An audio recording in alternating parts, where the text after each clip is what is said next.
At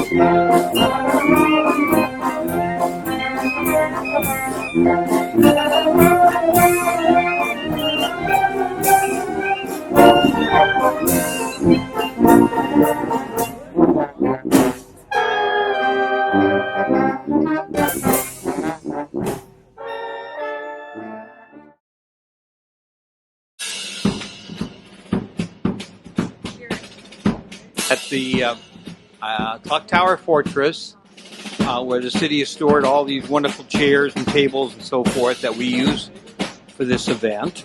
And this is an all-volunteer effort, so we have the Key Club from the high school, and here comes some young guys right now to help us out, and volunteers from the Historical Society.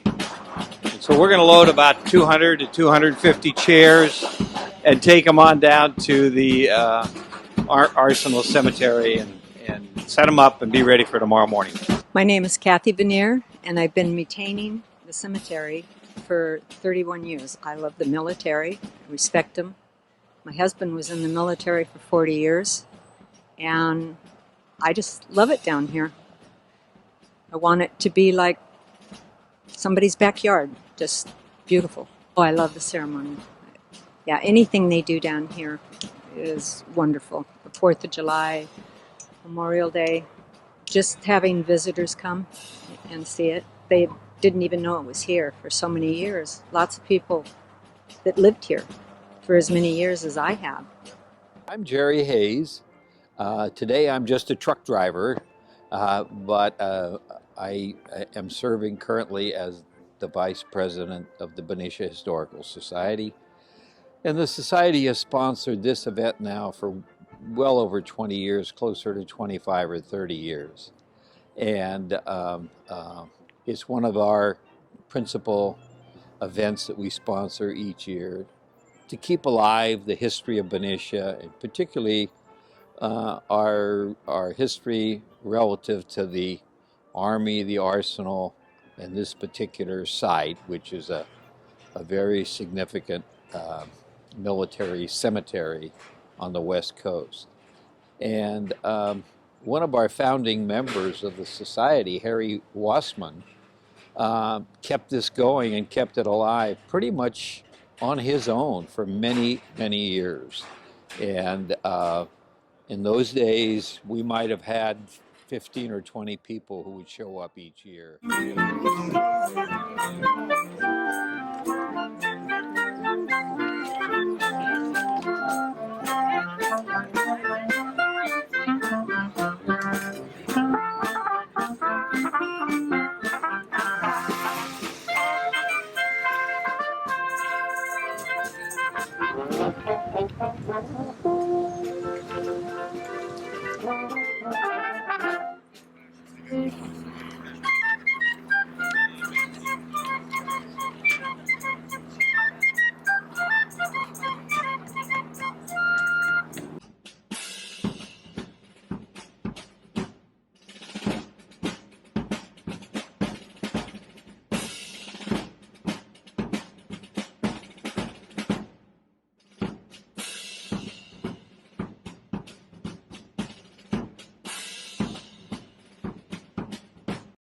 The Benicia Army Cemetery is the oldest U.S. military post cemetery in the Pacific States. It was a post cemetery for the Benicia Barracks, which from 1849 to 1857 served as the headquarters for the U.S. Army Pacific Division. For much of that period, Benicia Barracks contained the only Army hospital on the West Coast. The cemetery contains 211 interments, dating from 1849 to 1958. These include 123 U.S. military personnel, 9 foreign military personnel who were German and Italian prisoners of World War II, 61 civilians, 18 of unknown affiliation, and 3 pets. Members of the Ordnance Department, Quartermaster Corps, Signal Corps, Corps of Engineers, Infantry, Artillery, Cavalry, and Marine Corps are buried here. The cemetery also contains the remains of women and children who were dependents of soldiers stationed at Benicia. John Foley, who was awarded a Congressional Medal of Honor, is among the unknown. In the past, headstones were simple wood markers, and information about the deceased was painted on them. Over time, the information was lost, and when the disinterred were reinterred here, the graves were marked unknown. The earliest dated burial at this cemetery was First Lieutenant Charles E. Jarvis, who died June 8, 1849, at Sonoma, California. Emily G. Brammer, wife of Staff Sergeant Charles Brammer, died June 12, 1958, and was the last person buried in the cemetery. The Benicia Army Post Cemetery is listed on the National Register of Historic Places as part of the Benicia Arsenal / Benicia Barracks Historic District. The Benicia Historical Society sponsors this annual Memorial Day ceremony in order to remember and honor those who are buried here, as well as men and women of the armed forces. We do know something of Tuffy. He was a small mongrel dog born in the Arsenal in 1942. He was a very good dog and captured the hearts of both military and civilians. He was affectionately awarded the rank of sergeant. However, one afternoon, he snapped at and tore the trouser leg of a civilian as she was running across the street. He was immediately put under arrest and confined to the stockade. A few days later, he was court-martialed by a board of officers who found him guilty. He was busted to the rank of buck private. After a few months of KP and police duty and a display of exemplary behavior, he was given back his sergeant's stripes. One sad day in 1949, Tuffy was standing in the street hoping to catch a ride with one of his GI friends. Tuffy was not being watchful of the traffic, and the driver of a 2.5-ton truck came around the corner and did not see Tuffy and struck him down. Sergeant Tuffy was buried with full military honors. So that's one of our pets in the pet portion of the cemetery. And I want to thank Harry Wassman so much for this. Like I say, he was responsible for beginning this years ago. He is a gentleman and a resource to us all. Those of you who know him know he's a blessing to count in your lives. And those of you who don't know him yet have something to look forward to.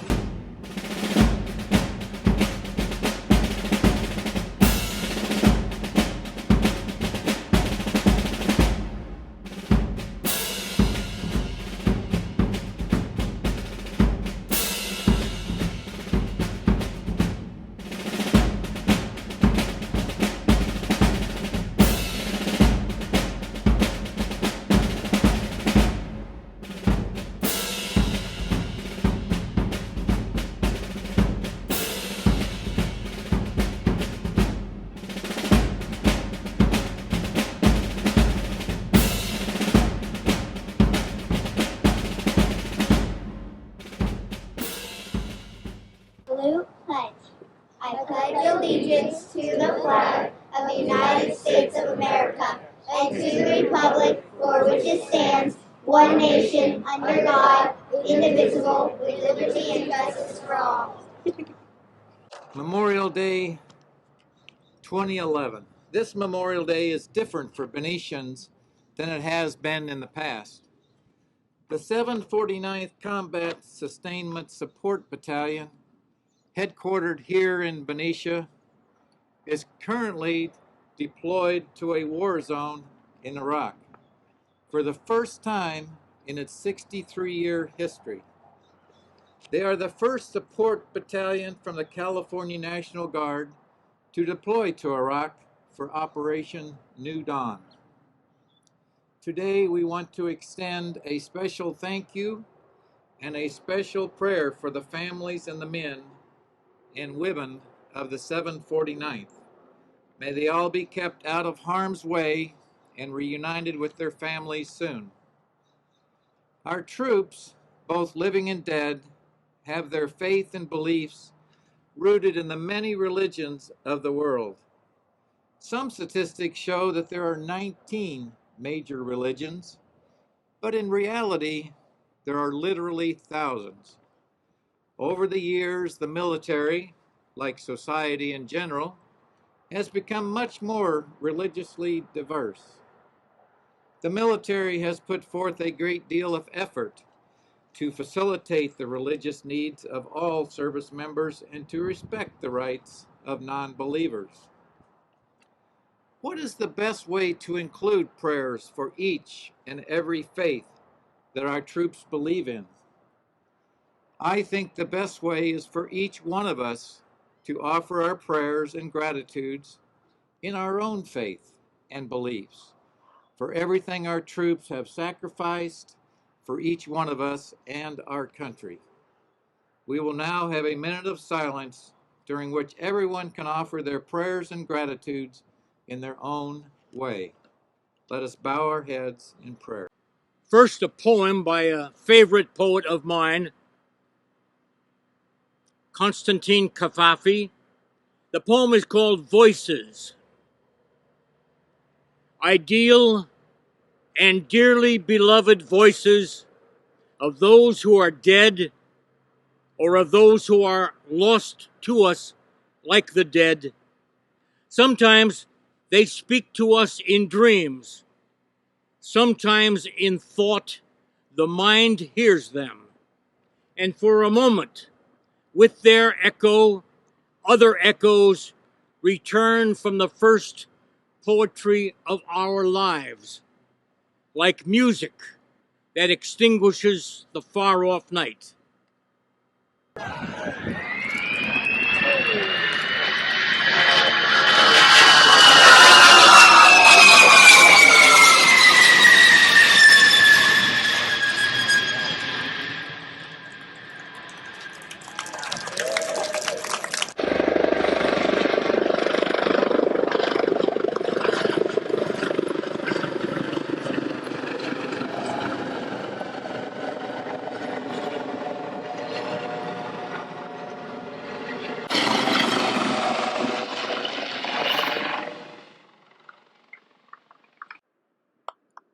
Ladies and gentlemen, United States Air Force.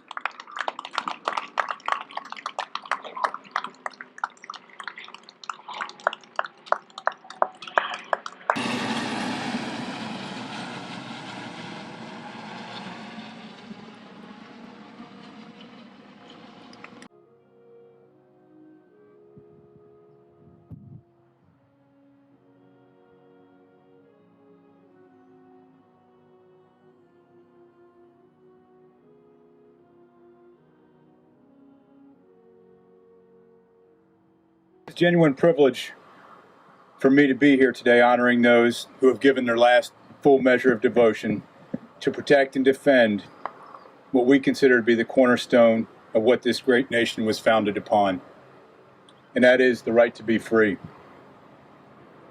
There's no place that I'd rather be than right here at this cemetery today. In my career, I've had the opportunity to visit the Arlington National Cemetery in Northern Virginia and the Normandy American National Cemetery and Monument overlooking Omaha Beach on the coast of France. I can say without question that Benicia, while considerably smaller and more remotely situated, is every bit as beautiful and reverent in how it honors our fallen. To everyone that cares for the 211 souls resting here today, I want to thank you on behalf of a grateful nation. Good morning. Thank you for being here today. Your presence here is a tangible testament to your character as we recognize and remember the fallen of this nation. Memorial Day. First, I would like to reiterate the distinction between Memorial Day and Veterans Day. They are two very different holidays intended to honor two distinct groups. Veterans Day is the time we set aside to honor everyone who has worn the uniform. However, Memorial Day is a sacred day when we remember those who are willing to lay their lives down for the love of country and the buddies whom they fought with. Good morning. What a beautiful day to be in Benicia. What a beautiful and fitting location to hold a Memorial Day ceremony here in the presence of so many heroes at the Arsenal Post Cemetery. It's been said that a nation is judged by how it honors those who have died defending her. And if all Americans honored the fallen like the citizens of Benicia, we would all receive A+. I had the pleasure to see and admire your city's military legacy, and I applaud your efforts to preserve your history and appreciate your tremendous support for America's sons and daughters who wear our nation's cloth.